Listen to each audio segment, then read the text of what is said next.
Please అండి, బావగారు ముందు ఫస్ట్ టైం మాడుతున్నాను, చాలా భయంగా ఉంది. ప్లీజ్.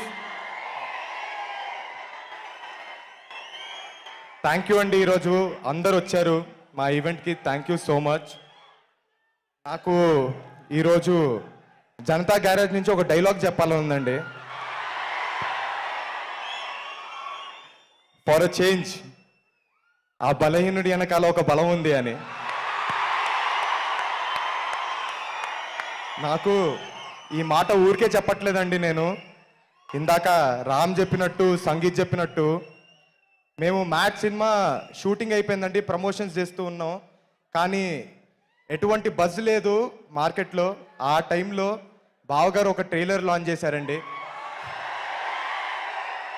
కావాల్సినంత బజ్ వచ్చింది, మా సినిమాకి జనాలు వచ్చారు. ఆ తర్వాత మీకు తెలిసిందే, పెద్ద హిట్ అయింది. ఈరోజు మీ ముందు మ్యాట్ 2తో వచ్చాం. థ్యాంక్ యూ సో మచ్ బావా, మీకు ఎప్పటికీ రుణపడిపోయి ఉంటాం.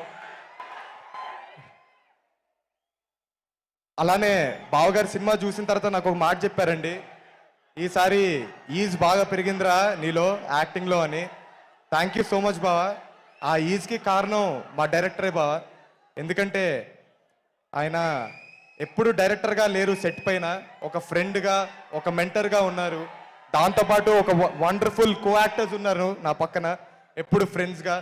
విష్ణు మామ కావచ్చు, యాంటోనీ కావచ్చు, కార్తికేయ కావచ్చు, లడ్డు విష్ణువే అండి. సత్యం రాజేష్ గారు, థ్యాంక్ యూ సో మచ్. అలానే సునీల్ గారు చాలా పెద్ద బూస్ట్ అయ్యారు మా సినిమాకి, థ్యాంక్ యూ సో మచ్. అలాగే మాకు ఈ అవకాశం ఇచ్చిన చిన్నబాబు గారికి, వంశన్నకి, అలాగే హారికకి థ్యాంక్ యూ సో మచ్. ఇంకా చాలా సేపు అయింది, మీరు చాలా వెయిట్ చేస్తున్నారు. బావగారు చాలా రోజులైంది మాట్లాడి, మేము ఎక్కువ మాట్లాడకూడదు. థ్యాంక్ యూ సో మచ్ అండి, థ్యాంక్ యూ సో మచ్. ఎప్పటి నుంచో ఒక్కటి చేయాలనుకున్నాను, కుదరలేదు. జై ఎన్టీఆర్.